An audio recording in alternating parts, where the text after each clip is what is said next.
ದೇವರ ನಾಮಕ್ಕೆ ಸ್ತೋತ್ರವಾಗಲಿ.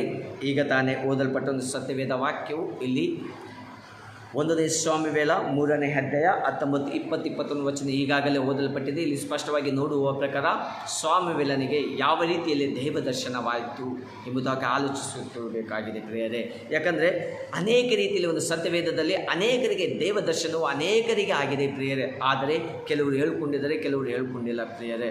ಆದರೆ ಇಲ್ಲಿ ಸಾಮುವೇಲನಿಗೆ ದೇವದರ್ಶನವಾಯಿತು. ಆತನು ಯಾವ ರೀತಿಯಲ್ಲಿ ದೇವರನ್ನು ಕೊಂಡಾಡುತ್ತಾ ಯಾವ ರೀತಿಯಲ್ಲಿ ಸಾಡ್ತಾ ಇದ್ದನೆಂಬುದಾಗಿ ನಾನು ನೀನು ಆಲೋಚನೆ ಮಾಡಬೇಕಾಗಿದೆ ಪ್ರಿಯರೇ. ಇಲ್ಲಿ 19ನೇ ವಚನ, ಸಾಮುವೇಲನು ದೊಡ್ಡವನಾಗುತ್ತಾ ಬಂದನಷ್ಟೇ ಯೆಹೋವನು ಅವನೊಡನೆ ಇದ್ದುದರಿಂದ ಅವನ ಪ್ರವಾದನೆಗಳಲ್ಲಿ ಒಂದು ಬಿದ್ದು ಹೋಗಲಿಲ್ಲ. ಇಲ್ಲಿ ಸಾಮುವೇಲನು ದೊಡ್ಡವನಾಗುತ್ತಾ ಬರ್ತಾನೆ, ಆದರೆ ಯೆಹೋವನು ಅವನೊಡನೆ ಇರುವುದರಿಂದ ಅವನ ಪ್ರವಾದನೆಗಳಲ್ಲೂ ಒಂದು ಬಿದ್ದು ಹೋಗಲಿಲ್ಲ. ಆತನ ಜೊತೆಯಲ್ಲಿರುವಾಗ ಯಾವ ಪ್ರವಾದನೆಗಳಲ್ಲಿ ಒಂದು ಬಿದ್ದು ಹೋಗಲಾರದಂತೆ ತಂದೆಯಾದ ದೇವರು ಆತನ ಸಂಗಡಿದ್ದು ಅದನ್ನು ಕಾಪಾಡ್ತಾ ಬಂದನು ಪ್ರಿಯರೇ. ಯೆಹೋವನು ಅವನನ್ನು ತನ್ನ ಪ್ರವಾದಿಯನ್ನಾಗಿ ನೇಮಿಸಿಕೊಂಡು ಯೆಹೋವನು ಸಾಮುವೇಲನ್ನು ಪ್ರವಾದಿಯನ್ನಾಗಿ ನೇಮಿಸಿಕೊಳ್ತಾ ಇದ್ದಾನೆ. ದನ್ ಊರಿನಿಂದ ಬೆರ್ಷೆಬದವರೆಗೆ ಎಲ್ಲ ಇಸ್ರಾಯೇಲರಿಗೆ ಗೊತ್ತಾಗುವಂತೆ ಮಾಡಿದನು. ಅಲ್ಲಿ ಪ್ರವಾದಿ ಇದ್ದಾನೆ, ಸಾಮುವೇಲೆಂಬ ಪ್ರವಾದಿ ಇದ್ದಾನೆ. ಆತನ ಮುಖಾಂತರ ಎಲ್ಲವೂ ನೆರವೇರ್ತಾ ಇದೆ ಎಂಬುದಾಗಿ ಸ್ಪಷ್ಟಪಡಿಸಿದ. ಅಲ್ಲಿ ತಂದೆಯಾದ ದೇವರು ಯೇಸು ಕ್ರಿಸ್ತನ ಅವರ ಜೊತೆಯಲ್ಲಿರುವುದರಿಂದ ಎಲ್ಲವೂ ನೆರವೇರ್ತಾ ಇದೆ ಪ್ರಿಯರೇ. ಯೆಹೋವನು ಶಿಲೋವಿನಲ್ಲಿ ದರ್ಶನ ಕೊಡುವುದಕ್ಕೆ ಪ್ರಾರಂಭಿಸಿ ತನ್ನ ವಾಕ್ಯದಿಂದ ಸಾಮುವೇಲನ್ನು ಪ್ರಕಟಿಸ್ತಾ ಬಂದನು. ಅಲ್ಲಿ ದೇವರು ಈ ಥರ ಆಶೀರ್ವಾದ ಕೊಡ್ತಾ ಇದ್ದಾನೆ. ಈ ಥರ ಬೇಡಿಕೊಳ್ಳಿರಿ, ನಿಮ್ಮ ಕಷ್ಟಗಳು, ನಿಮ್ಮ ಸಮಸ್ಯೆಗಳು, ನಿಮ್ಮ ರೋಗಗಳು, ನಿಮ್ಮ ಚಿಂತೆ ಬಾಧೆಗಳು ಎಲ್ಲವೂ ಬಿಡುಗಡೆಗೊಳ್ತಾ ಇದೆ ಎಂಬುದಾಗಿ ಅಲ್ಲಿ ಸಾಮುವೇಲನು ಬೋಧಿಸ್ತಾ ಬಂದನು. ಆತನೇ ನಮಗಾಗಿ ಈ ಲೋಕದಲ್ಲಿ ನಿಜವಾಗಿ ಒಬ್ಬನೇ ದೇವರಿದ್ದಾನೆ, ಆತನ ಮುಖಾಂತರವೇ ಈ ಲೋಕವು ಉಂಟಾಯಿತು ಎಂಬುದಾಗಿ ಸ್ಪಷ್ಟವಾಗಿ ಹೇಳ್ತಾ ಇದ್ದಾನೆ. ಆತನ ಮುಖಾಂತರವೇ ನಾವೆಲ್ಲರೂ ಬದುಕಿದ್ದೇವೆ, ನಾವೆಲ್ಲರೂ ಪಾಪದಿಂದ ಜೀವಿಸಿ ಪುನಃ ಆತನ ಯೇಸು ಕ್ರಿಸ್ತನ ರಕ್ತದಿಂದ ನಮ್ಮನ್ನು ಶುದ್ಧರಾಗಿ ತೊಳೆಯಲ್ಪಟ್ಟು ಆ ಒಂದು ಪರಲೋಕಕ್ಕೆ ಕರೆದುಕೊಂಡು ಹೋಗುವುದಕ್ಕೆ ಸಹಾಯ ಮಾಡಿದನೆಂಬುದಾಗಿ ಸ್ಪಷ್ಟವಾಗಿ ಹೇಳ್ತಾ ಬೋಧಿಸುತ್ತಾ ಬಂದನು ಪ್ರಿಯರೇ. ಅಲ್ಲಿ ಸಾಮುವೇಲ ಇಸ್ರಾಯೇಲರಿಗೆ ದೈವೋತ್ತರಗಳನ್ನು ತಿಳಿಸಿದ. ಅಲ್ಲಿ ಯೇಸು ಸಾಮುವೇಲನಿಗೆ ಯಾವ ರೀತಿಯಲ್ಲಿ ಆಶೀರ್ವಾದ ಮಾಡಿದನು, ಯಾವ ಸಂದರ್ಭದಲ್ಲಿ ಆಶೀರ್ವಾದ ಮಾಡಿದನು ಅಂತ ತಿಳಿದುಕೊಂಡು ಸಾಮುವೇಲ ಅಲ್ಲಿರುವಂಥ ಪ್ರತಿಯೊಬ್ಬರಿಗೆ ದೇವದರ್ಶನವನ್ನು ಹೇಳುತ್ತಾ ಬಂದನು ಪ್ರಿಯರ. ಅಲ್ಲಿ ಇಸ್ರಾಯೇಲರಿಗೆ ಹೇಳುತ್ತಾ ಬಂದನು. ಅಲ್ಲಿರುವಂಥ ಪ್ರತಿಯೊಬ್ಬರು ಬೇರೆ ಬೇರೆ ಪ್ರಾಂತ್ಯಗಳು, ಬೇರೆ ಬೇರೆ ಪಟ್ಟಣಗಳಲ್ಲಿ ಬರುವಂಥ ಎಲ್ಲರಿಗೆ ಯೇಸು ಕ್ರಿಸ್ತನು ಒಳ್ಳೆಯವರು, ಆತನ ಮುಖಾಂತರವೇ ನಾನು ನೀನು ಜೀವಿಸ್ತಾ ಇದ್ದೀವಿ ಎಂಬುದಾಗಿ ಹೇಳ್ತಾ ಬಂದನು ಪ್ರಿಯರೇ. ಹಾಗೆ ಅನೇಕ ರೀತಿಯಲ್ಲಿ ಬೇರೆ ಬೇರೆ ರೀತಿಯಲ್ಲಿ ದೇವದರ್ಶನವನ್ನು ಪಡೆದುಕೊಂಡಿದ್ದಾರೆ ಪ್ರಿಯರೇ.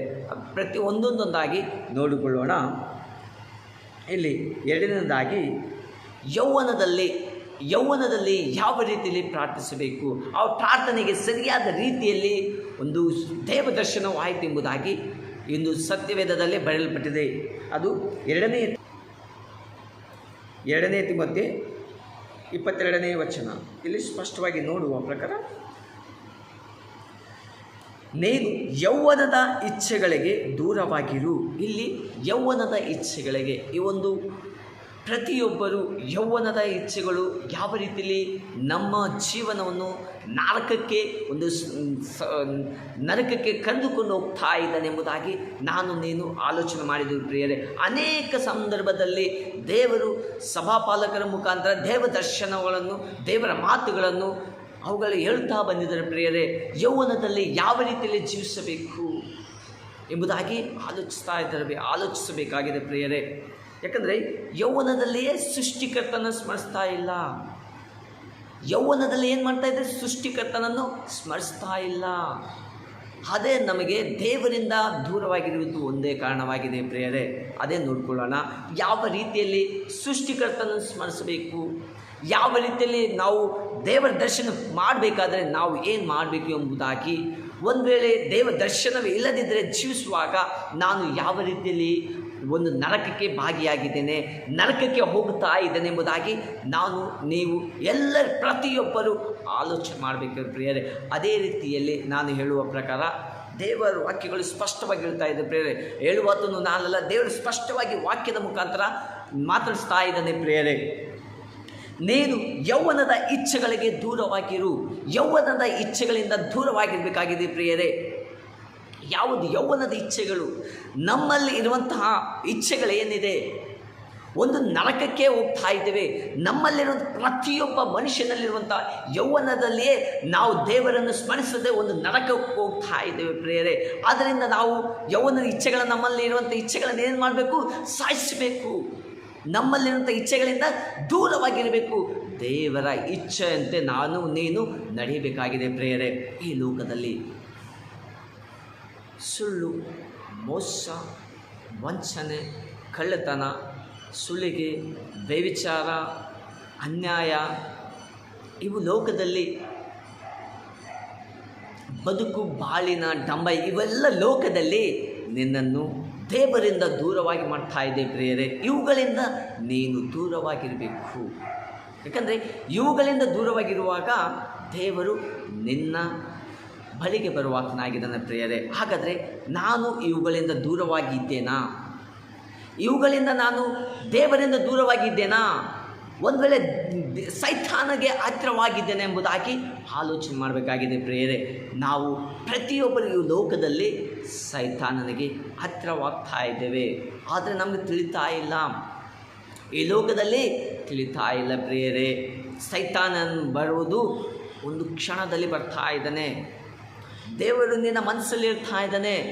ನೀನು ಒಂದು ಒಳ್ಳೆ ಕೆಲಸ ಮಾಡುವಾಗ ಆ ಕೆಲಸದಲ್ಲಿ ನೀನು ಈ ಒಂದು ಕೆಲಸ ಮಾಡು, ಒಳ್ಳೆ ಕೆಲಸ ಮಾಡ್ತಾ ಇದೆಯಾ ನೀನು ಮಾಡು ಅಂತ ಹೇಳ್ತಾ ಇದ್ದಾನೆ. ಇನ್ನೊಂದು ಮನಸ್ಸು ಹೇಳ್ತಾ ಇದೆ, ನೀನು ಆ ಕೆಲಸ ಮಾಡಬೇಡ. ಏನಂತ ಹೇಳ್ತಾನೆ? ನೀನು ಆ ಕೆಲಸ ಮಾಡಬೇಡ, ಅದು ಹಾಗೇ ಇರಲಿ, ಅವನು ಹೋಗಲಿ, ಪರವಾಗಿಲ್ಲ ಅಂತ ಒಂದು ಮನಸ್ಸು ಹೇಳ್ತಾ ಇದೆ. ಆದರೆ ಆ ಮನಸ್ಸಿನ ಪ್ರಕಾರ ನಾವು ಏನು ಮಾಡ್ತಾ ಇದ್ದೀವಿ? ಆ ಕೆಲಸನೂ ನಾವು ನಿಲ್ಲಿಸ್ತಾ ಇದ್ದೀವಿ, ದೇವರನ್ನು ಬಿಟ್ಟು ಹೋಗ್ತಾ ಇದ್ದೇವೆ. ಅಲ್ಲೇ ಗೊತ್ತಾಗ್ತದೆ ಪ್ರಿಯರೇ, ಒಂದು ಒಳ್ಳೆಯ ಕೆಲಸ, ಒಂದು ಕೆಟ್ಟ ಕೆಲಸ. ಇಲ್ಲಿ ಒಳ್ಳೆ ಕೆಲಸ ಮಾಡುವುದಾದರೆ ದೇವರ ರಾಜ್ಯಕ್ಕೆ, ದೇವರ ಸಂಗಡ ಜೀವಿಸೋದಕ್ಕೆ ನೀನು ಬಾಧ್ಯನಾಗಿರ್ತಿ. ಒಂದು ವೇಳೆ ನೀನು ಕೆಟ್ಟ ಕೆಲಸ ಮಾಡಿದಾದರೆ ನೀನು ನರಕಕ್ಕೆ ಬಾಧ್ಯನಾಗಿರ್ತಿ, ನರಕಕ್ಕೆ ನೀನೇ ರಾಜನಾಗಿರ್ತಿ. ಆದರೆ ಪರಲೋಕಕ್ಕೆ ಹೋಗಬೇಕಾದ್ರೆ ಈ ಲೋಕದಲ್ಲಿ ನಿನಗೆ ಕಷ್ಟಗಳು ಬರ್ತಾ ಇದ್ದಾವೆ, ನಿನಗೆ ಸಮಸ್ಯೆಗಳು ಬರ್ತಾ ಇದ್ದಾವೆ, ನಿನ್ನನ್ನು ಹೊಡೀತಾರೆ, ನಿನ್ನ ಚಿತ್ರಹಿಂಸೆಗಳನ್ನು ಕೊಡ್ತಾ ಇದ್ದಾರೆ, ಅನೇಕ ಕಷ್ಟಗಳು, ಸಮಸ್ಯೆಗಳು ಕೊಡ್ತಾ ಇದ್ದಾರೆ ಪ್ರಿಯರೇ. ಅದೇ ಹೇಳ್ತಾ ಇದ್ದಾನೆ, ಇವುಗಳಿಂದ ನಾವು ದೂರ ಹೋಗಿರಬೇಕಾಗಿದೆ. ಯಾವುಗಳಿಂದ ಹತ್ತಿರವಾಗಿರಬೇಕು? ನೀತಿ, ವಿಶ್ವಾಸ, ಪ್ರೀತಿ ಮತ್ತು ಸಮಾಧಾನವನ್ನು ಸಂಪಾದಿಸುವುದಕ್ಕೆ. ನೀತಿ, ವಿಶ್ವಾಸ, ಪ್ರೀತಿ, ಸಮಾಧಾನವನ್ನು ಸಂಪಾದಿಸುವುದಕ್ಕೆ ಶುದ್ಧ ಹೃದಯವುಳ್ಳವರಾಗಿ ಕರ್ತನನ್ನು ಬೇಡಿಕೊಳ್ಳುವವರ ಸಂಗಡ ಪ್ರಯಾಸ ಪಡಬೇಕು. ನಾವು ನೀತಿ, ವಿಶ್ವಾಸ, ಪ್ರೀತಿ, ಸಮಾಧಾನಗಳನ್ನು, ಶುದ್ಧ ಹೃದಯಗಳನ್ನು ಬೇಡಿಕೊಳ್ಳುವಾಗ ದೇವರಲ್ಲಿ ಬಂದು ನಾವು ಬೇಡಿಕೊಳ್ಳಬೇಕು. ದೇವರನ್ನು ನಾವು ಬೇಡಿಕೊಳ್ಳಬೇಕು. ಆತನೇ ಕೊಡುವಾತನಾಗಿದ್ದಾನೆ. ನಿನ್ನನ್ನು ಬೆಳೆಸಿದ ಆತನು, ನಿನ್ನನ್ನು ಹುಟ್ಟಿಸಿದ ಆತನು, ಆತನಿಗೆ ಏನು ಕೊಡಬೇಕು ನನ್ನ ಮಗನಿಗೆ, ಯಾವ ಸಮಯದಲ್ಲಿ ಕೊಡಬೇಕು ನನ್ನ ಮಗನಿಗೆ, ನನ್ನ ಮಗನು ನನ್ನಿಂದ ಯಾವ ರೀತಿಯಲ್ಲಿ ದೂರವಾಗ್ತಾ ಇದ್ದಾನೆ, ಯಾವ ರೀತಿಯಲ್ಲಿ ನನ್ನ ಹತ್ತಿರ ಕರೆದುಕೊಳ್ಬೇಕು ಎಂಬುದು ಚೆನ್ನಾಗಿ ಗೊತ್ತುಂಟು ಪ್ರಿಯರೇ. ಆದರೆ ನಮಗೆ ಗೊತ್ತಿಲ್ಲ. ದೇವರನ್ನು ಹತ್ತಿರವಾಗಿರಬೇಕು, ದೇವರಿಂದ ಆತನ ಆಶೀರ್ವಾದ ಹೊಂದಿಕೊಂಡು ಹೋಗಬೇಕು ಎಂಬುದಾಗಿ ನಮಗೆ ಗೊತ್ತಿಲ್ಲ ಪ್ರಿಯರೇ. ಅದು ಗೊತ್ತು ಮಾಡ್ಕೋಬೇಕಾಗಿದೆ ಪ್ರಿಯರೇ. ಈ ಒಂದು ಸಮಯದಲ್ಲಿ ನಮ್ಮೆಲ್ಲರ ಆತ್ಮಗಳನ್ನು ದೇವರೇ ತಾನೇ ರಕ್ಷಿಸುವಾತನಾಗಿದ್ದಾನೆ ಪ್ರಿಯರೇ. ಹಾಗೆ ನೋಡುವ ಪ್ರಕಾರ ಮತ್ತು ಒಂದು ಮುಪ್ಪಿನ ವಯಸ್ಸಿನಲ್ಲಿ ಯಾವ ರೀತಿಯಲ್ಲಿ ಮುಪ್ಪಿನ ವಯಸ್ಸಿನಲ್ಲಿ ಪ್ರಾರ್ಥಿಸಿದರು, ಆ ಪ್ರಾರ್ಥನೆ ಯಾವ ರೀತಿಯಲ್ಲಿ ಬಲವಾದದ್ದು ಆಗಿದ್ದು ಎಂಬುದಾಗಿ ನೀನು ಆಲೋಚನೆ ಮಾಡಬೇಕಾಗಿದೆ ಪ್ರಿಯರೇ. ಯಾರು ಮುಪ್ಪಿನ ವಯಸ್ಸಿನಲ್ಲಿ ಪ್ರಾರ್ಥಿಸಿದರು, ಅಲ್ಲಿ ಪ್ರಾರ್ಥನೆ ಮಾಡುವಾಗ ದೇವದರ್ಶನ ಯಾವ ರೀತಿಯಲ್ಲಿ ಸಹಾಯ ಮಾಡೋದು ಎಂಬುದಾಗಿ ನೀನು ಆಲೋಚನೆ ಮಾಡಬೇಕಾಗಿದೆ ಪ್ರಿಯರೇ. ಅದೇ ರೀತಿಯಲ್ಲಿ ಲೂಕನ ಬರೆದ ಸುವಾರ್ತೆ 2ನೇ ಅಧ್ಯಾಯ 36ನೇ ವಚನ ಇಲ್ಲಿ ಸ್ಪಷ್ಟವಾಗಿ ಹೇಳ್ತಾ ಇದ್ದಾನೆ ಪ್ರಿಯರೇ. ಇದಲ್ಲದೆ ಅರಸನೇ ಕುಲದ ಫನುವೇಲನ ಮಗಳಾದ ಅನ್ನಳೆಂಬ ಒಬ್ಬ ಪ್ರವಾದಿನಿ ಇದ್ದಳು. ಆಕೆ ಬಹಳ ಮುಪ್ಪಿನವಳು. ಇಲ್ಲಿ ಏನಂದರೆ, ಇದಲ್ಲದೆ ಅಸರನ ಕುಲದ ಫನುವೇಲನ ಮಗಳಾದ ಅನ್ನಳೆಂಬ ಪ್ರವಾದಿನಿ ಇದ್ದಳು. ಆಕೆ ಮುಪ್ಪಿನ ವಯಸ್ಸುಳ್ಳವರಾಗಿದ್ದಳು. ಅಲ್ಲಿ ಏನು ಮಾಡ್ತಾಳೆ, ಮುಪ್ಪಿನಲ್ಲಿ ಅಲ್ಲಿ ಕನ್ಯೆ ವ್ಯವಸ್ಥೆಯಲ್ಲಿರುವಾಗ, ಒಂದು ಹನ್ನಳು ಒಂದು ಕನ್ನಿನ ವ್ಯವಸ್ಥೆಯಲ್ಲಿರುವಾಗ, ಕನ್ಯೆ ವ್ಯವಸ್ಥೆಯಲ್ಲಿ ಇರುವಾಗ ಆ ಒಂದು ಕನ್ಯೆಯನ್ನು ಕಳೆದ ನಂತರ ಒಂದು ಮದುವೆಯಾಗ್ತಾ ಇದೆ. ಆ ಮದುವೆ ಮುಖಾಂತರ 7 ವರ್ಷಗಳ ಗಂಡನ ಜೊತೆ ಸಂಸಾರವನ್ನು ನಡೆಸ್ತಾ ಇದ್ದಾಳೆ. ಆದ ನಂತರ ಅಲ್ಲಿ ಏನಾಗ್ತಾ ಇದೆ ಅಂದರೆ, ವಿಧವೆಯಾಗಿ ಜೀವಿಸ್ತಾ ಇದ್ದಾಳೆ. ಅಲ್ಲಿ ವಿಧವೆಯಾಗಿ ಜೀವಿಸ್ತಾ ಇದ್ದಾಳೆ. ಗಂಡನನ್ನು ಕಳೆದುಕೊಂಡ ನಂತರ ಎಷ್ಟು ವರ್ಷ? 74 ವರ್ಷಗಳು ವಿಧವೆಯಾಗಿ ಜೀವಿಸ್ತಾ ಇದ್ದಾಳೆ. ಅಲ್ಲಿ ಮುಪ್ಪಿನಲ್ಲಿ ಯಾರು ಸಹಾಯ ಮಾಡಿದರು? ಅಲ್ಲಿ ಮುಪ್ಪಿನಲ್ಲಿ ತಂದೆಯಾದ ದೇವರು ಸಹಾಯ ಮಾಡಿದರು. ಅನ್ನಳಿಗೆ 74 ವರ್ಷ ಮುಪ್ಪಿನಲ್ಲಿ ಸಹಾಯ ಮಾಡಿದರು ಪ್ರೇರೆ. ಅಂಥ ಒಂದು ಜೀವಿತ ಮುಪ್ಪಿನ ವಯಸ್ಸಿನಲ್ಲಿ ಕಳೆಯಬೇಕಂದ್ರೆ ಸುಮ್ಮನನ? ಪ್ರಿಯ ಸಹೋದರಿ, ಯಾರು ಮುಪ್ಪಿನ ವಯಸ್ಸಿನಲ್ಲಿ ದೇವರ ಸಂಗಡ ಮಾತನಾಡೋದಕ್ಕೆ ಯಾರು ಬರುವುದಿಲ್ಲ. ತಮ್ಮ ಕೆಲಸಗಳು ಏನು ಮಾತನಾಡ್ತಾ ಇದ್ರು ಗೊತ್ತಿಲ್ಲ, ಏನು ಹೇಳ್ತಾ ಇದ್ರು ಎಂಬುದು ಗೊತ್ತಿಲ್ಲ ಪ್ರಿಯರೇ. 74 ವರ್ಷಗಳು ಕಳೆದಾಳೆಂದರೆ ಸುಮ್ಮನಲ್ಲ ಪ್ರಿಯರೇ. ದೇವರು ಅವರ ಸಂಗಡ ಜೀವಿಸ್ತಾ ಇದ್ದಾಳೆ. ಅನ್ನಳ ಜೊತೆ ಅಲ್ಲಿ ಜೀವಿಸ್ತಾ ಇದ್ದಾನೆ ಪ್ರಿಯರೇ. ಆದರೆ ಈ ಒಂದು ದಿನಮಾನಗಳಲ್ಲಿ ಅದೇ ರೀತಿಯಲ್ಲಿ ಜೀವಿಸ್ತಾ ಇದ್ದೀರಾ? ಅಂದು ಮುಪ್ಪಿನಲ್ಲಿ ಪ್ರಾರ್ಥಿಸ್ತಾ ಇದ್ದೀರಾ ಎಂಬುದಾಗಿ ನಾನು ನೀನು ಪ್ರತಿಯೊಬ್ಬರು ಆಲೋಚನೆ ಮಾಡಬೇಕಾಗಿದೆ ಪ್ರಿಯರೇ. ಅದೇ ರೀತಿಯಲ್ಲಿ ನೋಡುವ ಪ್ರಕಾರ ಒಂದು ಉದಯ ಕಾಲದಲ್ಲಿ ಯಾರು ಪ್ರಾರ್ಥಿಸಿದರೂ ಆ ಒಂದು ಉದಯಕದಲ್ಲಿ ಏನು ಅಲ್ಲಿ ಬದಲಾವಣೆ ಆಯಿತು ಎಂಬುದಾಗಿ ನಾನು ನೀನು ಆಲೋಚನೆ ಮಾಡಬೇಕಾಗಿದೆ ಪ್ರಿಯರೇ. ಅಲ್ಲಿ ಕೀರ್ತನೆಗಳಲ್ಲಿ 63ನೇ ಅಧ್ಯಾಯ 1ನೇ ವಚನ, ದೇವರೇ ನೀನೇ ನನ್ನ ದೇವರು, ನಾನು ನಿನ್ನ ದರ್ಶನವನ್ನು ಕುತೂಹಲದಿಂದ ಎದುರು ನೋಡ್ತಾ ಇದ್ದೇನೆ. ದೇವರೇ ನೀನೇ ನನ್ನ ದೇವರು, ನಾನು ನಿನ್ನ ದರ್ಶನವನ್ನು ಕುತೂಹಲದಿಂದ ಎದುರು ನೋಡ್ತಾ ಇದ್ದೇನೆ ಎಂಬುದಾಗಿ ದಾವೀದನು ಸ್ಪಷ್ಟವಾಗಿ ರೀತಿಯಲ್ಲಿ ಇಲ್ಲಿ ವರ್ಣಿಸಿದನು ಪ್ರಿಯರೇ. ಅಲ್ಲಿ ದಾವೀದನಿಗೆ ಅನೇಕ ಕಷ್ಟಗಳು ಬಂದವು, ಸಮಸ್ಯೆಗಳು ಬಂದವು. ಅಲ್ಲಿ ಇಸ್ರಾಯೇಲ್ ರಾಜನಾದನು ಪ್ರಿಯರೇ. ಅಲ್ಲಿ ಏನಂದರೆ, ದಾವೀದನಿಗೆ ದೇವರೇ, ಎಲ್ಲರೂ ಅಲ್ಲಿ ಬಿಟ್ಟಿರುವಾಗ ದೇವರೇ ನೀನೇ ನನ್ನ ದೇವರು, ನಾನು ನಿನ್ನ ದರ್ಶನವನ್ನು, ಯಾರ ದರ್ಶನ? ಯೆಹೋವನ ದರ್ಶನವನ್ನು ಕುತೂಹಲದಿಂದ ದೇವರು ನನಗೆ ಕೊಡ್ತಾ ಇದ್ದಾನೆ, ದೇವರು ನನಗೆ ಸಹಾಯ ಮಾಡ್ತಾ ಇದ್ದಾನೆ ಎಂಬುದಾಗಿ ತಿಳ್ಕೊಂಡು ಆತನ ಒಂದು ಭರವಸೆಯ ಮೇಲೆ ಅಲ್ಲಿ ಪ್ರಾರ್ಥಿಸ್ತಾ ಇದ್ದನು ಪ್ರಿಯರೇ. ದಾವೀದನು ಪ್ರಾರ್ಥಿಸ್ತಾ ಇದ್ದನು ಪ್ರಿಯರೇ. ಅಲ್ಲಿ ನಿನ್ನ ದರ್ಶನವನ್ನು ಕುತೂಹಲದಿಂದ ಎದುರು ನೋಡ್ತಾ ಇದ್ದಾನೆ. ಪ್ರಾರ್ಥಿಸುವಾಗ ಎದುರು ನೋಡ್ತಾ ಇದ್ದಾನೆ.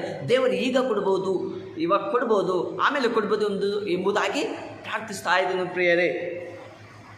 ನೀರಿಲ್ಲದೆ ಒಣಗಿದ ಭೂಮಿಯಲ್ಲಿದ್ದವನನ್ನು ನೀರಿಗಾಗಿಯೇ ಎಂಬಂತೆ, ನೀರಿಲ್ಲದೆ ಈ ಒಂದು ಜೀವನದಲ್ಲಿ ನೀರಿಲ್ಲದೆ ಮನುಷ್ಯನು ಬದುಕ್ತಾ ಇದ್ದೇನಾ ಎಂಬುದಾಗಿ ನಾನು ನೀನು ಆಲೋಚನೆ ಮಾಡಬೇಕಾಗಿದೆ ಪ್ರಿಯರೇ. ನೀರಿಲ್ಲದೆ ಒಣಗಿದ ಭೂಮಿಯಲ್ಲಿದ್ದವನು ನೀರಿಗಾಗಿಯೇ, ಒಂದು ನೀರು ಯಾವ ಸಮಯದಲ್ಲಾದರೂ ಕುಡಿಯಬಹುದು. ನೀರಡಿಕೆ ತುಂಬ ಆಗಿರುತ್ತೆ ಪ್ರಿಯರೇ. ಆ ಒಂದು ನೀರಡಿಕೆಯನ್ನು ನಾವು ಕುಡಿಬೇಕಂತ ನಮಗೆ ಅನಿಸ್ತಾ ಇದೆ, ಆದರೆ ಅದು ಕುಡಿಯೋದಕ್ಕೆ ಆಗ್ತಾನೇ ಇಲ್ಲ. ದೇವರ ವಾಕ್ಯವು ಪ್ರಿಯರೇ, ನೀರಡಿಕೆ ದೇವರ ವಾಕ್ಯವು ಸ್ಪಷ್ಟವಾಗಿ ಹೇಳ್ತಾ ಇದೆ ಪ್ರಿಯರೇ. ಏನಂದರೆ, ಈ ಲೋಕದಲ್ಲಿ ನಾನು ಎಲ್ಲವನ್ನು ನೋಡಿದ್ದೇನೆ, ನಾನೆಲ್ಲವನ್ನು ನೋಡಿ ಅವುಗಳಂತೆ ನಡೆದುಕೊಂಡು ಹೋಗಿದ್ದೇನೆ, ಆದರೆ ನಿನ್ನ ವಾಕ್ಯದಂತೆ ನಾನು ನಡೆದುಕೊಂಡು ಹೋಗಿಲ್ಲ. ಆದುದರಿಂದ ನನಗೆ ನೀರಡಿಕೆ ಆಗ್ತಾ ಇದೆ. ಒಣಗಿದ ಏನಂತ ಹೇಳ್ತಾ ಇದ್ದಾನೆ? ನೀರಿಲ್ಲದೆ ಒಣಗಿದ ಭೂಮಿಯಲ್ಲಿ ಇದ್ದವನನ್ನು ನೀರಿಗಾಗಿಯೇ ಎಂಬಂತೆ. ಯಾವ ರೀತಿಯಲ್ಲಿ ನಿನ್ನ ವಾಕ್ಯಗಳು ಸಿಗದೇ ಇರುವಾಗ ಸಂದರ್ಭದಲ್ಲಿ ಈ ಒಂದು ನಮಗೆಲ್ಲರಿಗೂ ಸತ್ಯವೇದ ಇವಾಗ ಎಲ್ಲರೂ ಪ್ರತಿಯೊಬ್ಬರ ಮನೆಯಲ್ಲೂ ಇರ್ತಾ ಇದೆ ಪ್ರಿಯರೇ. ಆದರೆ ಕೆಲವು ದಿನಗಳಾದ ನಂತರ ಆ ಒಂದು ಸತ್ಯವೇದ ವಾಕ್ಯಗಳು ಯಾರಲ್ಲಿ ಸಹ ಸಿಗುವುದಿಲ್ಲ. ಅಲ್ಲಿ ಏನು ಮಾಡ್ತಾ ಇದೆ? ಆ ಒಂದು ಸೈತಾನನು ಬರ್ತಾ ಇದ್ದಾನೆ. ಆ ಒಂದು ಸೈತಾನನು ಎಲ್ಲ ಒಂದಿರುವಂಥ ಸತ್ಯವೇದಗಳನ್ನು ತೆಗೆದುಕೊಂಡು ಹೋಗಿ ಏನು ಮಾಡ್ತಾ ಇದ್ದಾನೆ? ಅವುಗಳನ್ನು ನಮ್ಮನ್ನು ಎಲ್ಲರನ್ನೂ ನಮ್ಮ ಆತ್ಮಗಳನ್ನು ಅವನ ಸೈತಾನ್ ಕಡೆಗೆ ತೆಗೆದುಕೊಳ್ತಾ ಇದ್ದಾನೆ. ದೇವರು ಇಲ್ಲ, ನಿಜವಾಗಿಯೂ ದೇವರು ಇಲ್ಲೆಂಬುದಾಗಿ ಸ್ಪಷ್ಟವಾದ ರೀತಿಯಲ್ಲಿ ಸೈತಾನ್ ಹೇಳ್ತಾ ಇದ್ದಾನೆ. ಈ ಒಂದು ದಿನಮಾನಗಳಲ್ಲಿ ನಾನು ನೀನು ಏನು ಮಾಡ್ತಾ ಇದ್ದೇವೆ? ಆ ಒಂದು ಸಮಯದಲ್ಲಿ ಏನು ನೇರಿಗಾಗಿ ಎಂಬಂತೆ ನಾನು ಒಂದು ದಾವೀದನು ಸ್ಪಷ್ಟವಾಗಿ ಹೇಳ್ತಾ ಇದ್ದಾನೆ, ನಿನ್ನ ವಾಕ್ಯಗಳಿಗೆ ಇಲ್ಲದಿದ್ದರೆ ನಾನು ಇರುವುದಕ್ಕೆ ಸಾಧ್ಯವೇ ಇಲ್ಲ ಎಂಬುದಾಗಿ ಸ್ಪಷ್ಟವಾಗಿ ಹೇಳ್ತಾ ಇದ್ದಾನೆ. ನನ್ನ ಆತ್ಮವು ನಿನಗಾಗಿ ಆತುರಗೊಳ್ತಾ ಇದ್ದೀರಿ. ಅಲ್ಲಿ ನನ್ನ ಆತ್ಮವು ಅಂದರೆ ದಾವೀದನ ಆತ್ಮವು ಅಲ್ಲಿ ಆತುರಗೊಳ್ತಾ ಇದ್ದಾರೆ. ಆದರೆ ನೀನು ನನ್ನ ಆತ್ಮಗಳು, ಅಲ್ಲಿ ನನ್ನ ಅಂದರೆ ದಾವೀದನ ಆತ್ಮವು. ಇಲ್ಲಿ ನಾವು ನೋಡುವ ಪ್ರಕಾರ ನನ್ನ ಆತ್ಮವು, ನಿನ್ನ ಆತ್ಮವು, ಪ್ರತಿಯೊಬ್ಬರ ಆತ್ಮಗಳು ದೇವರಿಗಾಗಿ ಆತುರಗೊಳ್ಳಬೇಕು, ಆತುರ ಪಡಬೇಕಾಗಿದೆ ಪ್ರಿಯರೇ. ನಾವು ಪ್ರತಿಯೊಬ್ಬರು ದೇವರಿಗಾಗಿಯೇ ಜೀವಿಸಬೇಕು, ದೇವರಿಗಾಗಿಯೇ ಮಾತನಾಡಬೇಕು, ದೇವರನ್ನೇ ನಾವು ಮಹಿಮೆ ಪಡಿಸಬೇಕು. ಈ ಲೋಕದಲ್ಲಿ ಯಾವುದು ಶಾಶ್ವತ ಅಲ್ಲ ಪ್ರಿಯರೇ, ಯೇಸು ಕ್ರಿಸ್ತನ ವಾಕ್ಯಗಳು ಮಾತ್ರ ಶಾಶ್ವತವಾಗಿದೆ ಪ್ರಿಯರೇ. ಆತನ ಮುಖಾಂತರ ನಾವು ಲೋಕವನ್ನು ಜಯಿಸುವರಾಗಿದ್ದೇವೆ ಪ್ರಿಯರೇ. ಶರೀರವು ಕಂದು ಹೋಗ್ತಾ ಇದೆ. ಒಂದು ವೇಳೆ ದೇವರ ವಾಕ್ಯಗಳು ಇಲ್ಲದಿದ್ದರೆ ನನ್ನ ಶರೀರವು ಏನಾಗಿದೆ, ನಿಮ್ಮ ಶರೀರ ಏನಾಗಿದೆ? ದೇವರ ವಾಕ್ಯಗಳಿಲ್ಲದಿದ್ದರೆ ನಮ್ಮ ಶರೀರ ಏನಾಗಿದೆ? ಅನೇಕ ಸೈತಾನನ ಬಂದು ನಮ್ಮ ಆತ್ಮದಲ್ಲಿರುವಂಥ ಎಲ್ಲವುಗಳನ್ನು ಸಾಯಿಸ್ತಾ ಇದ್ದಾನೆ. ಆತನಿಗೆ ಇಷ್ಟ ಬಂದಂಥ ರೀತಿಯಲ್ಲಿ ನಮ್ಮನ್ನು ಹೊಯ್ತಾ ಇದ್ದಾನೆ. ನಮ್ಮನ್ನು ಚಿತ್ರಹಿಂಸೆಗಳಲ್ಲಿ, ಬಾಧೆಗಳಲ್ಲಿ, ಕಷ್ಟಗಳಲ್ಲಿ, ಸಮಸ್ಯೆಗಳಲ್ಲಿ ನಮ್ಮನ್ನು ಉಪಯೋಗಿಸ್ಕೊಳ್ತಾ ಇದ್ದಾನೆ ಪ್ರಿಯರೇ. ಅಂಥ ಒಂದು ಆತ್ಮವು ನಮ್ಮಲ್ಲಿ ಇದೆನಾ? ನಾವು ಇದ್ದರೆ ಈ ಕ್ಷಣದಲ್ಲಿ ನಾವು ಬದಲಾವಣೆ ಆಗಬೇಕು. ಯೇಸು ಕ್ರಿಸ್ತನಿಗಾಗಿ ನಾವು ಜೀವಿಸಬೇಕೆಂದು ಮನೆ ಇಡಬೇಕಾಗಿದೆ ಪ್ರಿಯರೇ. ಉದಯ ಕಾಲದಲ್ಲಿ ಮನೆ ಇಡಬೇಕಾಗಿದೆ ಪ್ರಿಯರೇ. ತಂದೆಯಾದ ದೇವರ ಜೊತೆ ಮಾತನಾಡಬೇಕಾಗಿದೆ ಪ್ರಿಯರೇ. ಯೇಸು ಕ್ರಿಸ್ತನು ಹೇಳ್ತಾ ಇದ್ದಾನೆ, ಈ ವಾಕ್ಯದ ಪ್ರಕಾರ ನಾನು ನೀನು ಜೀವಿಸ್ತಾ ಇದ್ದಾಗ ಇಲ್ಲೆಂಬುದಾಗಿ ಆಲೋಚನೆ ಮಾಡಬೇಕಾಗಿದೆ ಪ್ರಿಯರೇ. ಒಂದು ಮುಂಜಾನೆಯಲ್ಲಿ, ಮಧ್ಯಾಹ್ನದಲ್ಲಿ, ರಾತ್ರಿ ವೇಳೆಯಲ್ಲಿ ಯಾರು ಪ್ರಾರ್ಥಿಸ್ತಾ ಇದ್ದಾರೆ? ನಾವು ಒಮ್ಮೆ ಆದರೂ ನೋಡಿದ್ದೇವಾ? ಹಾಗೆ ನೋಡುವ ಪ್ರಕಾರ ಒಂದು ದಾನಿಯೇಲನು ಪ್ರಾರ್ಥಿಸ್ತಾ ಇದ್ದಾನೆ ಪ್ರಿಯರೇ. ಏನಂತ ಹೇಳ್ತಾ ಇದ್ದಾನೆ? 3 ಸಾರಿ ಪ್ರಾರ್ಥಿಸ್ತಾ ಇದ್ದಾನೆ ದಾನಿಯೇಲನು. ಯಾವ ರೀತಿಯಲ್ಲಿ ಪ್ರಾರ್ಥಿಸ್ತಾ ಇದ್ದಾನೆ ಅಂದರೆ ನೋಡುವ ಪ್ರಕಾರ ದಾನಿಯೇಲನು ಬರೆದ ಸುವಾರ್ತೆ 6ನೇ ಅಧ್ಯಾಯ 10ನೇ ವಚನ ಇಲ್ಲಿ ಸ್ಪಷ್ಟವಾಗಿ ನೋಡಬೇಕಾಗಿದೆ ಪ್ರಿಯರೇ. ಇಲ್ಲಿ ಒಂದು ಶಾಸನಕ್ಕೆ ರುಜುವಾದದ್ದು. ಇಲ್ಲಿ ದಾನಿಯೇಲನು ಒಂದು 3 ಸಾರಿ ಪ್ರಾರ್ಥಿಸುತ್ತಾ ಇದ್ದಾನೆ.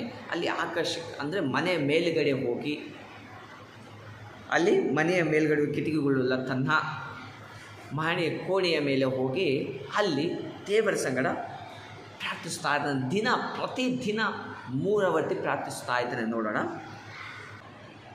ಶಾಸನಕ್ಕೆ ರುಜುವಾದದ್ದು ದಾನಿಯೇಲನಿಗೆ ತಿಳಿದಾಗ ಅವನು ತನ್ನ ಮನೆಗೆ ಹೋಗಿ ಯೆರೂಸಲೇಮಿನ ಕಡೆಗೆ ಕದವಿಲ್ಲದ ಕಿಟಕಿಗಳುಳ್ಳ ತನ್ನ ಮಹಡಿಯ ಕೋಣೆಯಲ್ಲಿ ಯಥಾ ಪ್ರಕಾರ ದಿನಕ್ಕೆ 3 ಮೊಣಕಾಲೂರಿ ತನ್ನ ದೇವರಿಗೆ ಪ್ರಾರ್ಥನೆ ಮಾಡುತ್ತಾ ಸ್ತೋತ್ರ ಸಲ್ಲಿಸಿದನು. ಇಲ್ಲಿ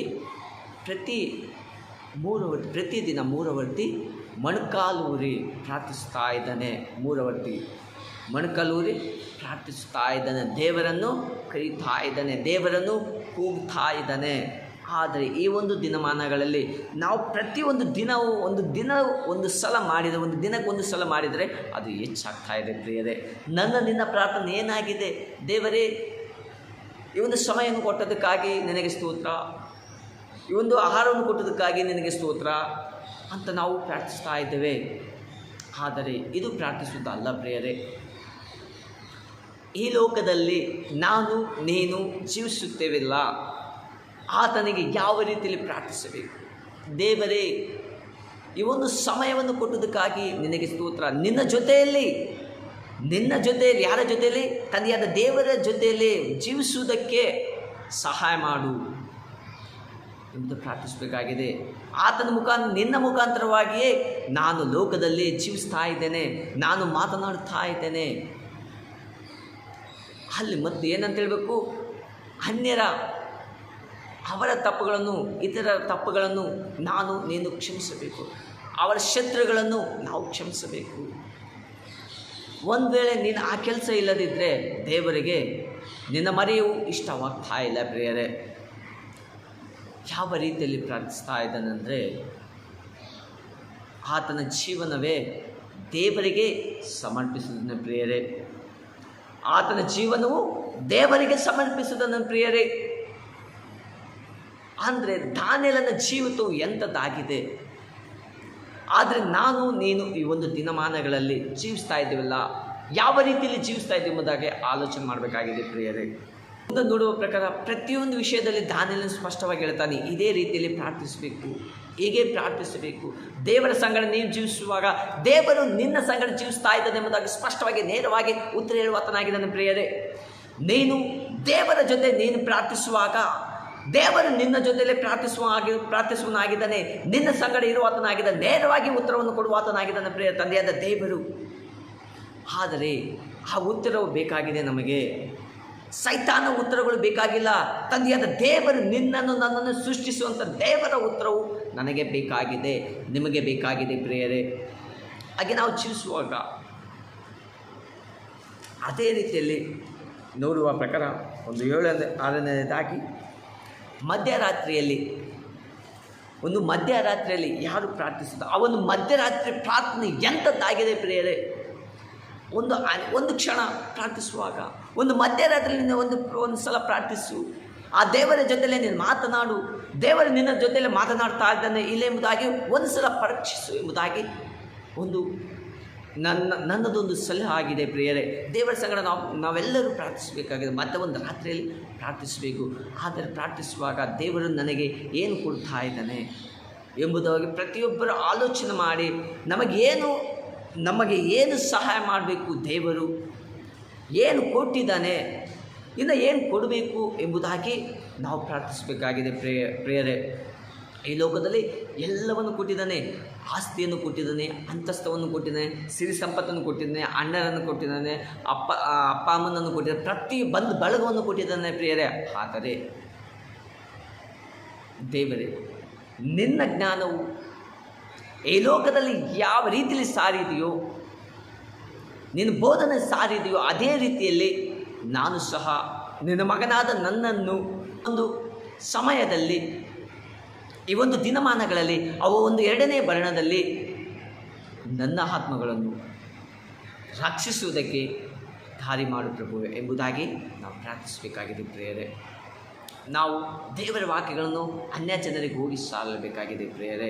ಸಾರಿ ದೇವರ ಮಹಿಮೆಯನ್ನು ನಾವು ಕಾಣಬೇಕಾಗಿದೆ ಪ್ರಿಯರೇ.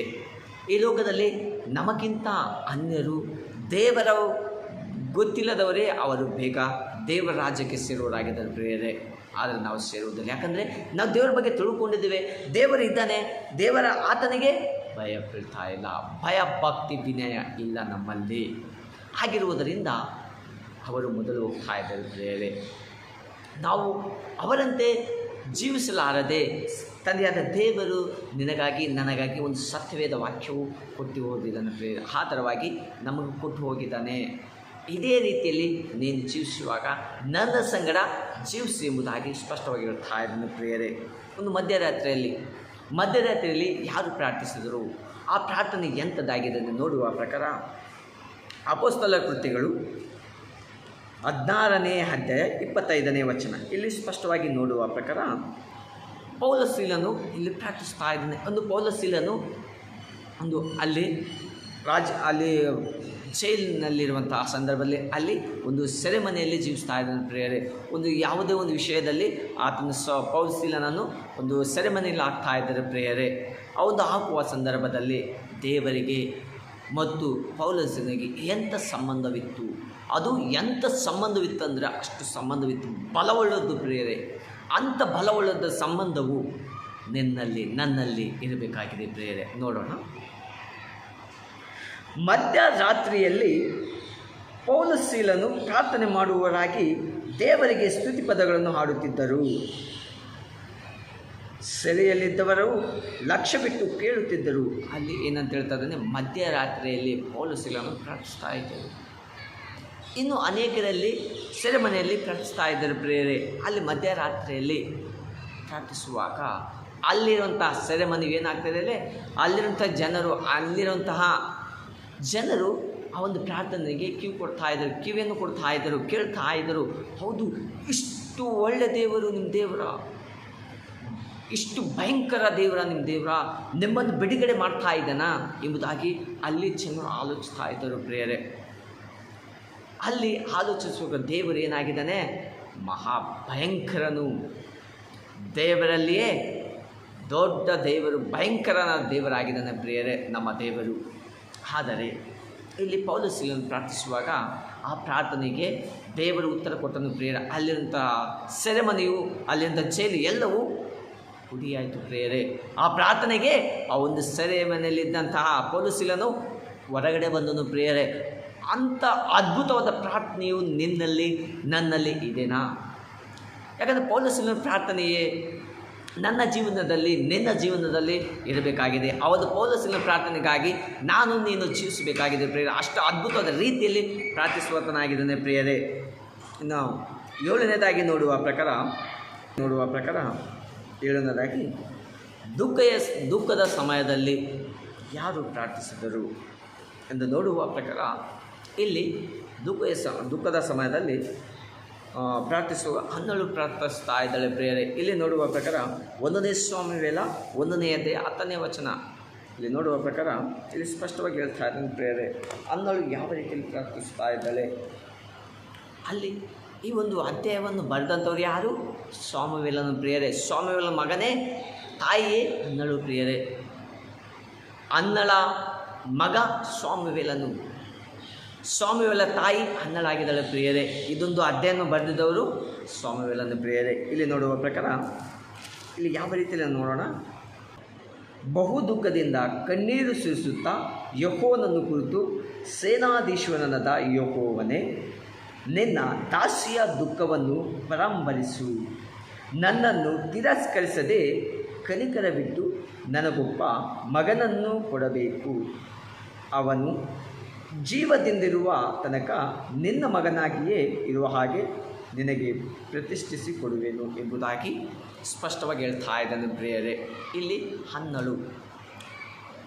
ಅನ್ನಳು ಮತ್ತು ಪೆನ್ನಳಿಗೆ ಇಬ್ಬರು ಹೆಂಡತಿಯರಿದೆ. ಎಲ್ಕನಿಗೆ ಇಬ್ಬರು ಹೆಂಡತಿಯರು ಪ್ರಿಯರೇ. ಅಲ್ಲಿ ಪೆನ್ನಳಿಗೆ ಮಕ್ಕಳಾದರೂ ಪ್ರಿಯರೇ, ಆದರೆ ಅನ್ನಳಿಗೆ ಮಕ್ಕಳಾಗಲಿಲ್ಲ.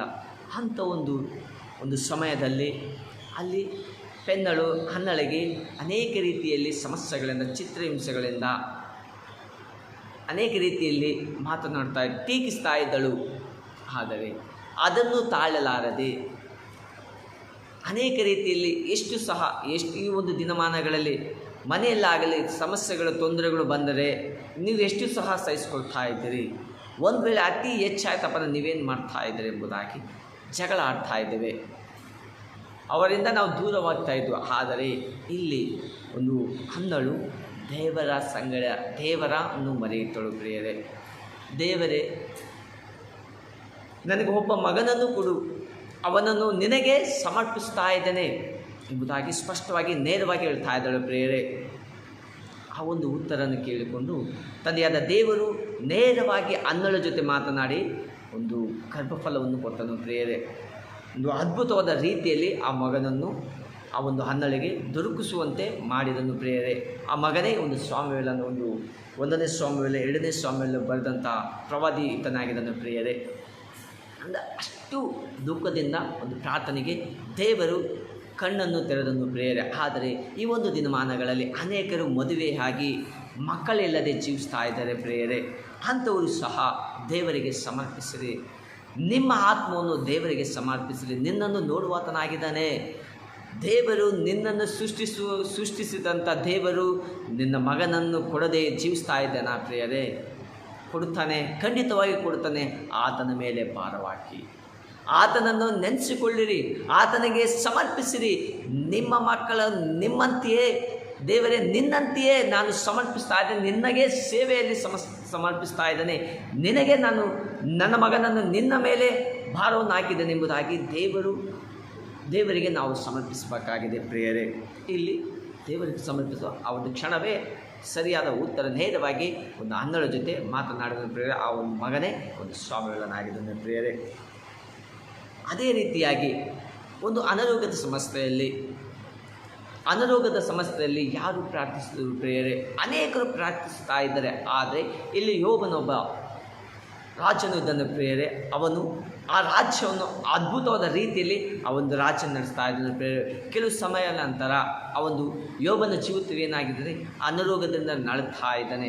ಅದು ಯಾಕೆ ಅಂದರೆ ಪ್ರಿಯರೇ, ಆ ಒಂದು ಸೈತಾನನ ಒಂದು ಬಲೆಗೆ ಸಿಕ್ಕಿಕೊಂಡು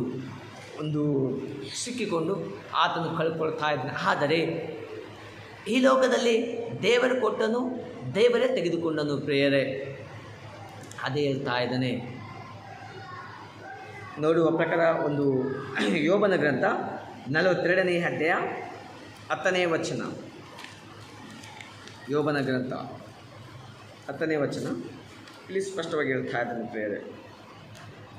ಯಾವ ರೀತಿಯಲ್ಲಿ ಪ್ರಾರ್ಥಿಸ್ತಾ ಇದ್ದಾರೆ, ಯಾವ ರೀತಿ ಪ್ರಾರ್ಥಿಸಿದಾದರೆ ನಿನ್ನ ರೋಗವು ವಾಸಿಯಾಗ್ತಾ ಇದೆ ಎಂಬುದಾಗಿ ನೀನು ಆಲೋಚನೆ ಮಾಡಬೇಕಾಗಿದೆ ಪ್ರಿಯ. ಯೋಬನು ಯಾವ ರೀತಿ ಜೀವಿಸಿದ ಅದೇ ರೀತಿಯಲ್ಲಿ ನಾವು ಸಹ ಜೀವಿಸಬೇಕಾಗಿದೆ ಪ್ರಿಯರೇ. ಯೋಬನು ತನ್ನ ಸ್ನೇಹಿತರಿಗೋಸ್ಕರ ಪ್ರಾರ್ಥಿಸಿದ ಬಳಿಕ ಯೆಹೋವನು ಅವನ ದುಸ್ಥಿತಿಯನ್ನು ಹೋಗಲಾಡಿಸಿ ಅವನ ಸೊತ್ತನ್ನು ಮೊದಲಿಗಿಂತ 2ರಷ್ಟಾಗಿ ಹೆಚ್ಚಿದ್ದನು ಪ್ರಿಯರೇ. ಇಲ್ಲಿ ಅನೇಕ ರಾಜನು ಪ್ರಿಯರೇ, ಯೋಬನೊಬ್ಬ ರಾಜನು ಪ್ರಿಯರೇ. ಅಲ್ಲಿ ಒಂಟೆಗಳನ್ನು ಕಳೆದುಕೊಂಡನು, ಕತ್ತೆಗಳನ್ನು ಕಳೆದುಕೊಂಡನು, ಆಕಳನ್ನು ಕಳೆದುಕೊಂಡನು, ಮತ್ತು ಹೆಂಡತಿಯನ್ನು ಕಳೆದುಕೊಂಡನು, ಮಕ್ಕಳನ್ನು ಕಳೆದುಕೊಂಡನು, ಎಲ್ಲವನ್ನು ಕಳೆದುಕೊಂಡನು, ತನ್ನ ಜೀವನವನ್ನು ಸಹ ಕಳೆದುಕೊಂಡನು ಪ್ರಿಯರೇ. ಅವನ ಜೀವನವು ಅನೇಕ ರೋಗಗಳಿಂದ ಅಲ್ಲಿ ಯೋಬನು ಜೀವಿಸ್ತಾ ಇದ್ದನು ಪ್ರಿಯರೇ. ಆದರೂ ಸಹ ಅವನು ಅಂಜಿಕೊಳ್ಳಲಿಲ್ಲ. ದೇವರು ಕೊಟ್ಟನು, ದೇವರೇ ತೆಗೆದುಕೊಂಡು ಎಂಬುದಾಗಿ ಒಂದು ಭರವಸೆಯಿಂದ ಜೀವಿಸಿದನು ಪ್ರಿಯರೇ. ಅಲ್ಲಿ ದೇವರು ಏನು ಮಾಡ್ತಾ ಇದ್ದಾನೆ, ಈ ಲೋಕದಲ್ಲಿ ಸೈತಾನನು ಬಂದು ಅವುಗಳನ್ನು ತೆಗೆದುಕೊಂಡು ಹೋಗಿ ಈ ಯೇಸು ಕ್ರಿಸ್ತನ ಮೇಲೆ ಭಾರವಾಗಿ ಜೀವಿಸೋದನ್ನೆಲ್ಲ ಆ ಮುಖಾಂತರ ಅಲ್ಲಿ 2ರಷ್ಟಾಗಿ ಕೊಟ್ಟನು ಪ್ರಿಯರೇ. ಯೋಬನಿಗೆ 2ರಷ್ಟಾಗಿ ಕೊಟ್ಟನು ಪ್ರಿಯರೇ. ಅದು ನಮಗೆ ಬೇಕಾಗಿದೆ. ಈ ಲೋಕದಲ್ಲಿ ನೀನು ಗಳಿಸಿದ್ದು ವ್ಯರ್ಥವಾಗ್ತಾ ಇದೆ, ನೀನು ಸಂಪಾದನೆ ಮಾಡಿದ್ದು ವ್ಯರ್ಥವಾಗ್ತಾ ಇದೆ. ಆದರೆ ನೀನು ಸಂಪಾದನೆ ಮಾಡಿದ್ದನ್ನು ಇತರರಿಗೆ ಸಹಾಯ ಮಾಡು, ದಾನ ಮಾಡು, ಒಳ್ಳೆ ಕಾರ್ಯಗಳನ್ನು ಮಾಡು. ಆಗ ನಿನ್ನ ದೇವರಾದ ಯೆಹೋವನನ್ನು ನೀನು ಮಹಿಮಪಡಿಸು. ಆವಾಗ ಮಹಿಮಪಡಿಸುವಾಗ ಅವರು ನಿನ್ನನ್ನು ಹರಿಸುವರು ಪ್ರಿಯರೇ. ಒಬ್ಬ ವ್ಯಕ್ತಿ ಒಳ್ಳೆಯ ಹೆಸರು ಉಳ್ಳವ, ಯೇಸು ಕ್ರಿಸ್ತನ ಆತನ ಮಗನಾಗಿದ್ದಾನೆ ಯೋಬನು ಅಂತ ತಿಳಿದುಕೊಂಡು ಜೀವಿಸಿ, ಅದೇ ರೀತಿ ಇತರರಿಗೋಸ್ಕರ ನಾವು ಪ್ರಾರ್ಥಿಸಬೇಕು. ಇತರರನ್ನು ನಾವು ಸ್ನೇಹಿತರಾಗಿ ರಕ್ಷಿಸಬೇಕಾಗಿದೆ ಪ್ರಿಯರೇ. ಆ ಒಂದು ರಕ್ಷಣೆಯೇ ದೇವರ ಆ ಒಂದು ರೋಗವನ್ನು ವಾಸಿ ಮಾಡಿದನು ಪ್ರಿಯರೇ. ಅದ್ಭುತವಾದ ರೀತಿಯಲ್ಲಿ ಆ ರೋಗದಿಂದ ಬಿಡುಗಡೆಗೊಳಿಸಿದನು ಪ್ರಿಯರೇ. ಅದೇ ರೀತಿಯಲ್ಲಿ ಕೊನೆಯದಾಗಿ ನೋಡುವ ಪ್ರಕಾರ ಯೇಸು ಕ್ರಿಸ್ತನು ಈ ಒಂದು ಲೋಕದಲ್ಲಿ ಯಾರಿಗಾಗಿ ಬಂದನು, ಯಾರು ಕಳಿಸಿದನು ಎಂಬುದಾಗಿ ಆಲೋಚನೆ ಮಾಡಬೇಕಾಗಿದೆ ಪ್ರಿಯರೇ. ತಂದೆಯಾದ ದೇವರು ನಿನಗಾಗಿ, ನನಗಾಗಿ, ನಮ್ಮ ಮಕ್ಕಳಿಗಾಗಿ, ನಮ್ಮ ತಂದೆ ತಾಯಿಗಳಿಗಾಗಿ, ಎಲ್ಲರಿಗಾಗಿ, ಈ ಒಂದು ಲೋಕದ ಕಲ್ಯಾಣಕ್ಕಾಗಿ ತಾನೇ ಈ ಲೋಕಕ್ಕೆ ಬಂದನು ಪ್ರಿಯರೇ. ಯಾವ ರೀತಿಯಲ್ಲಿ ಒಂದು ಕನ್ಯಾ ಮರಿಯಳ ಗರ್ಭವನ್ನು ಧರಿಸಿಕೊಂಡು ಆತನ ಮುಖಾಂತರ ಈ ಲೋಕಕ್ಕೆ ಬಂದನು ಪ್ರಿಯರೇ. ಮರಿಯಳ ಮುಖಾಂತರ ಈ ಲೋಕಕ್ಕೆ ಬಂದು ಈ ಲೋಕದಲ್ಲಿ ಶ್ರಮಗಳು, ಕಷ್ಟಗಳು, ವೇದನೆಗಳು ಎಲ್ಲವನ್ನು ಸಹಿಸಿಕೊಂಡು ಆತನ ಅದ್ಭುತವಾದ ರೀತಿಯಲ್ಲಿ ಸಾಕ್ಷ್ಯ ಮಗನಾಗಿ ಲೋಕದ ಕಡೆಗೆ ಗೊತ್ತಾಗುವಂತೆ ಆತನು ಜೀವಿಸುವುದನ್ನು ಪ್ರಿಯರೇ. ಅದೇ ರೀತಿಯಲ್ಲಿ ನಮ್ಮ ಪಾಪಗಳ ನಿಮಿತ್ತವಾಗಿ ಆತನು ಒಂದು ಕಲ್ವಾರ ಗುಡ್ಡದಲ್ಲಿ ಒಂದು ಘೋರವಾದ ಶಿಲುಬೆಯಲ್ಲಿ ಪ್ರಾಣವನ್ನು ಕೊಟ್ಟನು ಪ್ರಿಯರೇ. ಅದನ್ನು ನೆನೆಸಿಕೊಂಡು ಈ ಲೋಕದಲ್ಲಿ ತಂದೆಯ ಚಿತ್ತದಂತೆ ನೋಡೋಣ ಪ್ರಿಯರೇ. ಯೋಹಾನ ಬರೆದ ಸುವಾರ್ತೆ 6ನೇ ಅಧ್ಯಾಯ 38ನೇ ವಚನ.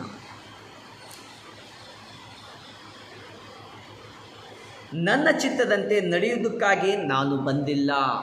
ಈ ಲೋಕದಲ್ಲಿ ಯಾರ ಚಿತ್ತಕ್ಕಾಗಿ ನಾನು ಬಂದಿಲ್ಲ, ಯೇಸು ಕ್ರಿಸ್ತನ ತಂದೆಯಾದ ದೇವರ ಚಿತ್ತದಂತೆ ನನ್ನ ಚಿತ್ತದಂತೆ ನಾನು ಬಂದಿಲ್ಲ, ನನ್ನ ದೇವರ ಚಿತ್ತ, ನನ್ನ ತಂದೆ ಕಲಿಸಿದಂಥ ಚಿತ್ತದಂತೆ ನೆರವೇರಿಸುವುದಕ್ಕಾಗಿ ನಾನು ಬಂದಿರುವುದಾಗಿ ಸ್ಪಷ್ಟವಾಗಿ ಹೇಳ್ತಾ ಇದ್ದಾನೆ ಪ್ರಿಯರೇ. ಈ ಲೋಕತಂದೆಯಾದ ದೇವರು ಬಂದನು, ಆತನ ಪ್ರಾಣವನ್ನು ಕೊಟ್ಟು ಪುನಃ ಎದ್ದು ಹೋದನು, ಎಲ್ಲರನ್ನು ರಕ್ಷಿಸಿದನು, ಪಾಪಗಳನ್ನು ತೊಳೆಯಲ್ಪಟ್ಟನು, ಆ ಒಂದು ಪಾಪದಿಂದ ಬಿಡುಗಡೆಗೊಳಿಸಿದನು. ನಂತರ ಅವನು 3ನೇ ದಿವಸದಲ್ಲಿ ಎದ್ದು ಒಂದು ಪರಲೋಕಕ್ಕೆ ಏರುವುದನ್ನು ಪ್ರಿಯರೇ, ಹೇರಿ ಹೋಗಿ ಪುನಃ ದೇವರ ಕಾರ್ಯದಲ್ಲಿ ಮಹಿಮೆಯಲ್ಲಿ ಆ ಒಂದು ಪರಲೋಕದಲ್ಲಿ ನನ್ನನ್ನು ನಿಮ್ಮನ್ನು ನೋಡುವತನಾಗಿದ್ದಾನೆ ಪ್ರಿಯರೇ. ನನ್ನ ಮಕ್ಕಳು ಇನ್ನೂ ಪಾಪದಲ್ಲಿ ಜೀವಿಸ್ತಾ ಇದ್ದಾರೆ. ನನ್ನ ಮಕ್ಕಳು ಇನ್ನು ಮುಂದೆ ನನ್ನಲ್ಲಿ ಬರುತ್ತಾ ಇಲ್ಲ ಎಂಬುದಾಗಿ ಚಿಂತಿಸ್ತಾ ಇದ್ದಾನೆ ಪ್ರಿಯರೇ. ನಾವು ಚಿಂತಿಸ್ತಾ ಇದ್ದೀವಾ? ದೇವರಿಗಾಗಿ ಚಿಂತಿಸ್ತಾ ಇದ್ದೇವಾ ಎಂಬುದಾಗಿ ಆಲೋಚನೆ. ನನಗಾಗಿ ಚಿಂತಿಸ್ತಾ ಇಲ್ಲ, ನಿನಗಾಗಿ ಚಿಂತಿಸ್ತಾ ಇಲ್ಲ, ಯಾರಿಗಾಗಿ ಚಿಂತಿಸ್ತಾ ಇದ್ದೇವೆ ಎಂಬುದಾಗಿ ಆಲೋಚನೆ ಮಾಡಬೇಕಾಗಿದೆ ಪ್ರಿಯರೇ. ಕುಟುಂಬಕ್ಕಾಗಿ ಚಿಂತಿಸ್ತಾ ಇದ್ದೇವೆ, ಮಕ್ಕಳಿಗಾಗಿ ಚಿಂತಿಸ್ತಾ ಇದ್ದೇವೆ, ಸ್ನೇಹಿತರಿಗಾಗಿ ಚಿಂತಿಸ್ತಾ ಇದ್ದೇವೆ, ಎಲ್ಲರಿಗಾಗಿ ಚಿಂತಿಸ್ತಾ ಇದ್ದೇವಲ್ಲ? ಹೌದು ಪ್ರಿಯರೇ, ಚಿಂತೆ ಮಾಡಿದರೂ ಏನು ಪ್ರಯೋಜನವಿಲ್ಲ ಪ್ರಿಯರೇ. ದೇವರ ವಾಕ್ಯ ಹೇಳ್ತಾ ಇದೆ ಪ್ರಿಯರೇ, ಚಿಂತೆ ಮಾಡಿ ಮೊಳ ಉದ್ದವಷ್ಟು ಬೆಳೆಯುವುದಿಲ್ಲ. ಚಿಂತೆ ವ್ಯರ್ಥವಾಗಿದೆ ಪ್ರಿಯರೇ. ವ್ಯರ್ಥದಿಂದ ಜೀವಿಸುವಾಗ, ನಾನು ನೀನು ಜೀವಿಸುವಾಗ ಆ ವ್ಯರ್ಥವೇ ನನ್ನಿಂದ ತೊಲಗಿ ಹೋಗಬೇಕೆಂಬುದಾಗಿ ಪ್ರಾರ್ಥಿಸಬೇಕಾಗಿದೆ ಪ್ರಿಯರೇ.